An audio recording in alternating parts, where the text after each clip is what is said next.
ছোট ছোট যারা নেতা নিজেদেরকে নেতা বলছে তারাও ভুলভাল কথা বলে বেড়াচ্ছে। এইরকমই এক নেতা সাজ্জাদ আলমের বক্তব্য আপনাদের সামনে শুনুন। আমরা মিস্টার মোদিকে জানিয়ে দিতে চাই, এটা কোনো গুজরাট নয়, এটা বাংলাদেশ। এখানে উগ্র সাম্প্রদায়িকতা চলে না, এখানে গুজব দিয়ে মানুষ হত্যা করে ক্ষমতায় যাওয়া যায় না। আমরা পৃথিবীর প্রত্যেকটি দেশকে বলে দিতে চাই, আমাদের সাথে সম্পর্ক হতে হবে সম্মানের, সম্পর্ক হতে হবে সমতার। আপনাদের অনেকগুলি দেশের অর্থনীতি নির্ভর করে বাংলাদেশের উপরে। বাংলাদেশের সাথে পাঙ্গা দিলে এটা খুব কস্টলি হবে।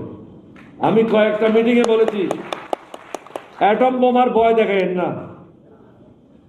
নিউক্লিয়ারের ভয় দেখায়েন না। আমাদের অনেক বন্ধু রাষ্ট্র আছে যাদের কাছে নিউক্লিয়ার বোম আছে এবং তারা দিতে রাজি আছে। সুতরাং আপনি ব্যবহার করবেন, আমরা এখানে কলা চষবো, এটা হবে না। এখান থেকেও নিউক্লিয়ার বোম লঞ্চ করা